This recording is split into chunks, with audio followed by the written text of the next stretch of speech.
Tá valendo? Boa noite. Estou tendo o prazer aqui de receber a visita do Luiz Felipe Orleans de Bragança, mais conhecido como Príncipe. Foi cogitado para ser o nosso vice, mas vai continuar sendo o vice do coração, o nosso vice de honra. Foi eleito deputado federal por São Paulo, muito bem votado. É um grande reforço que a Câmara recebe. Uma pessoa isenta, uma pessoa que tem uma bagagem cultural muito grande, liberal, católico? Católico. Aproveitar então, vamos saudar aqui todos os católicos do Brasil, né? Vamos saudar a todos os católicos. Hoje é cristãos, 12 de outubro, Exato. é dia Nossa Senhora Aparecida, padroeira do Brasil. Então, meu nome é Luiz Felipe, nossa saudação a todos os católicos. Num dia, inclusive, Luiz Felipe, mais uma declaração do senhor Haddad, né? Onde ele ofendeu um líder evangélico. Falou um montão de impropérios contra ele. Como se não bastasse o PT ter dividido o Brasil, brancos e negros, nordestinos e sulistas, homos e héteros, né? Agora também prega a divisão entre católicos e evangélicos. Realmente eu acho que o senhor Haddad aí perdeu a linha. Tá? Não é por aí. Nós temos que unir o Brasil. Eu sou católico, a minha esposa é batista, da Igreja Atitude aqui do Recreio, aqui no Rio de Janeiro, e nunca tivemos qualquer problema.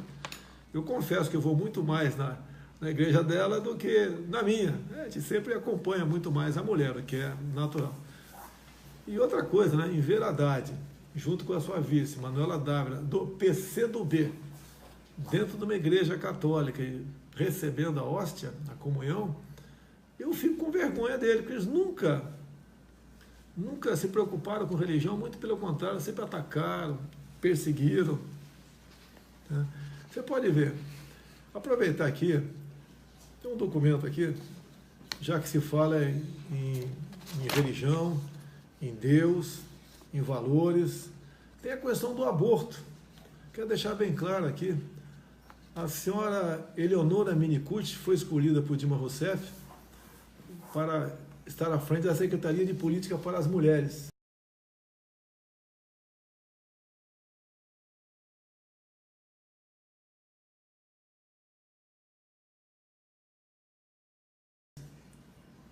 Agora, a especialidade dela era a MIL, aprendeu lá na Bolívia. O que é a MIL? Aspiração manual intrauterina, ou seja, a especialidade da senhora Eleonora Minicucci, escolhida por Dilma Rousseff para secretariar política para as mulheres, é abortista.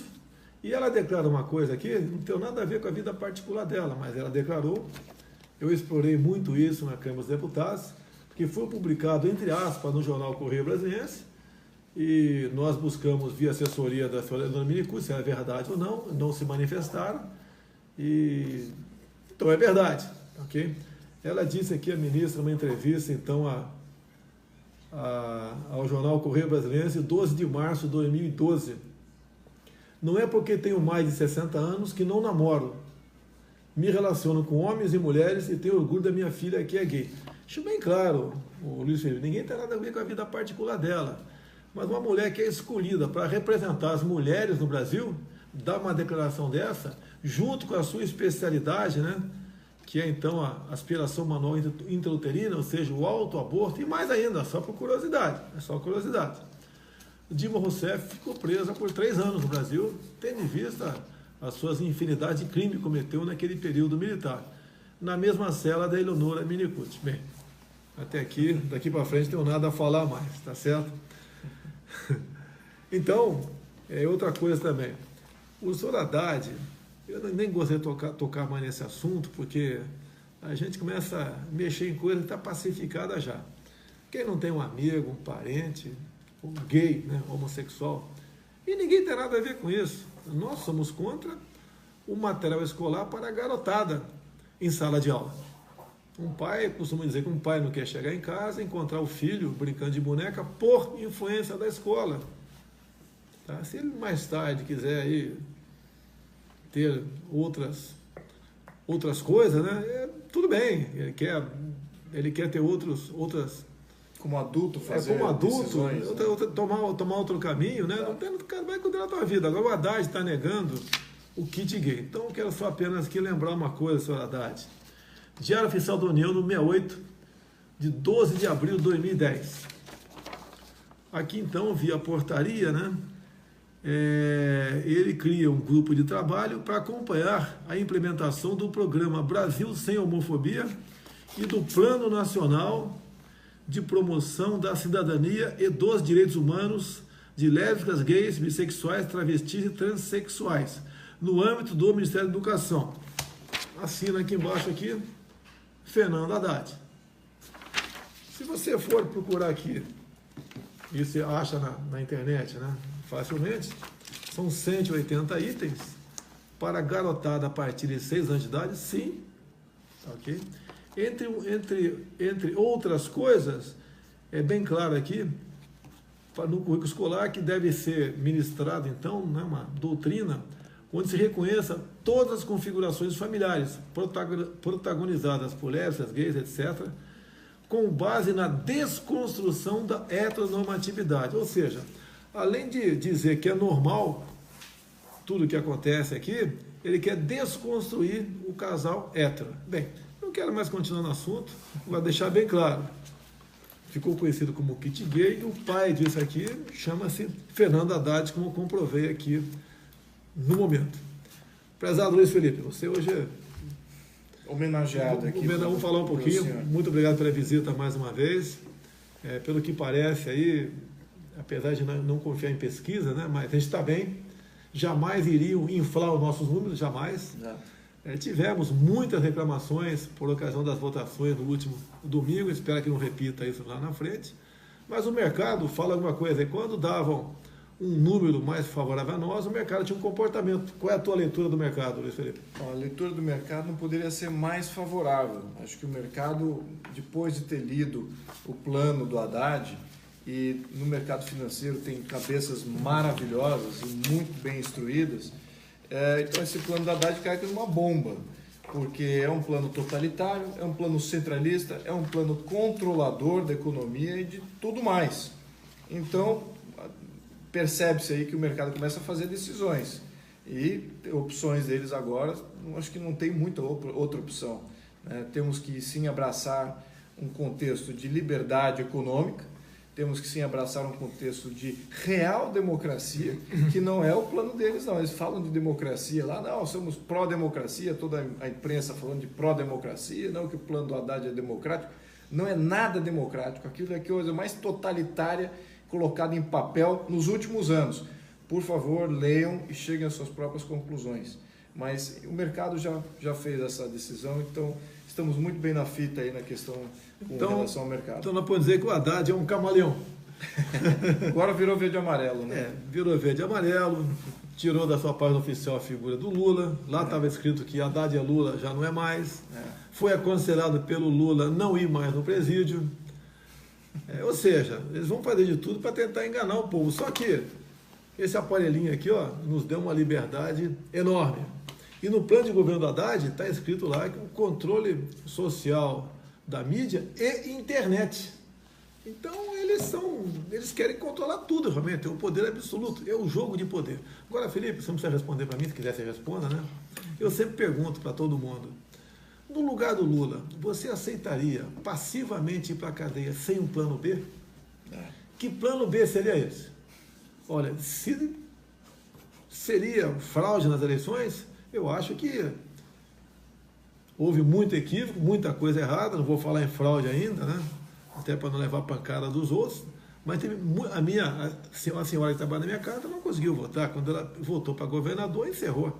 E as reclamações foram no Brasil de norte a sul, de leste a oeste. E acredito que pela quantidade de pessoas que realmente votaram em nós, não tinha como a gente não estar bem.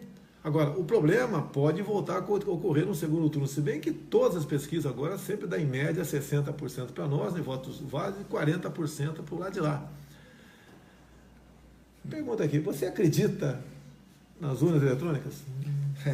Acho que essa pergunta já foi respondida tantas vezes, eu acho que eu sou mais antagônico às urnas eletrônicas, estou vendo isso com um grupo muito bom de ativistas que está vendo no detalhe essa questão das urnas.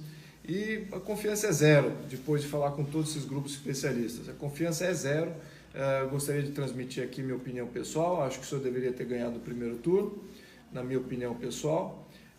Não vamos saber também se isso é comprovável com relação às urnas, porque elas não são transparentes nem para eu dizer que foi fraudado, nem para eles dizerem que ela é inviolável. Então, temos aí um sistema muito intransparente que gera muita insegurança sobre o processo eleitoral. E isso nós não podemos mais permitir. Se é para ter democracia, precisamos que as nossas vontades, as nossas aspirações sejam refletidas pelas forças de Estado e não está sendo refletido no nosso sistema eleitoral. Então, sou muito favorável à questão do voto impresso.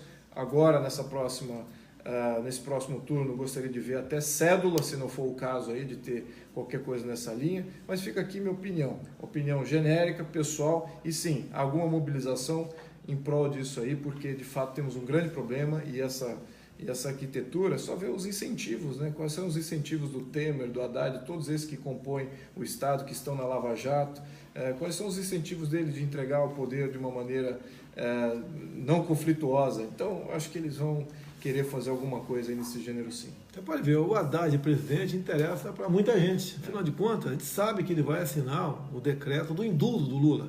E não pode apenas o decreto constar o nome do Lula. Todo mundo que tem um crime conexo vai entrar no indulto também. Isso que está em jogo, no meu entender.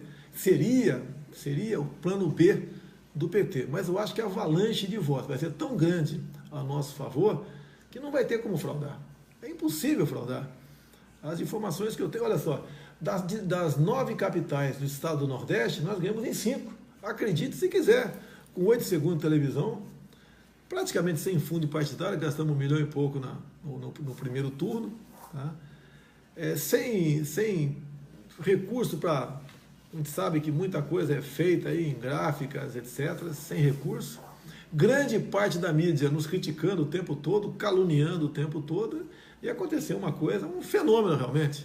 Fizemos no Brasil todo, acredite, né, 52 deputados federais, ninguém acreditava nisso, fizemos 52, e daí alguém fala, se houvesse fraude, não teria feito 52 deputados federais do PSL. Olha, a desconfiança é exatamente no voto para presidente da República. Se eu for presidente, pode ter certeza, nós vamos ter já nas eleições de 2020 uma forma aí segura de se votar, onde se possa fazer uma auditoria. A pessoa que for votar, ela vai ter a certeza que votou exatamente naquela pessoa. Então, o que a gente pede no momento? Além de se manter mobilizado, né, sempre ganhando mais um voto aqui, lá, acolá, também, por ocasião das eleições, indo votar, tendo problema, imediatamente exige que passe aí, ou troque a urna, né, ou passe por voto de papel.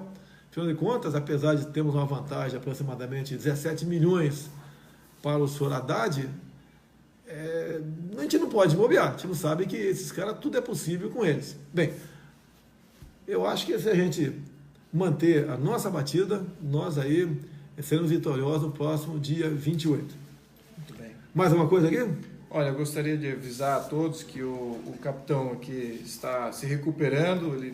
Cheguei totalmente informal para essa reunião, me recebeu muito bem, está minha família aqui também sendo recebido pela família do capitão. Devo só dar um abraço e já fui trazido aqui para uma live sem contexto nenhum. Então, isso aqui é uma espontaneidade em pessoa. E fisicamente ele está se recuperando e de fato ele tem aqui algumas coisas que impedem ele de estar com 100% de função, mas ele está saindo disso e está muito bem, ao menos está aqui comigo, está me enganando muito bem. Eu vi também o Haddad falando que eu sou um covarde, estou fugindo do debate, né? Quero deixar claro uma coisa, fui submetido a uma cirurgia no dia 6 de setembro e lá em Juiz de Fora, a minha segunda cidade natal, tá certo? Uma facada de um profissional, ele deu a facada e rodou, onde cortou tudo, inclusive intestino grosso, espalhou fezes por todo o corpo.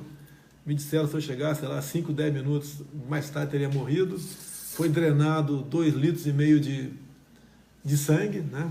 Dado aqui a hemorragia interna. E 6 dias depois, dia 12, eu fui submetido a uma nova cirurgia já no Alberto Einstein, em São Paulo, que começou às 21 horas e acabou às 5 da manhã. Então, 8 horas de cirurgia, tudo foi colocado para fora e realmente, dado o estrago, né? A faca entrou 12 centímetros e rodou na minha barriga, foi enorme.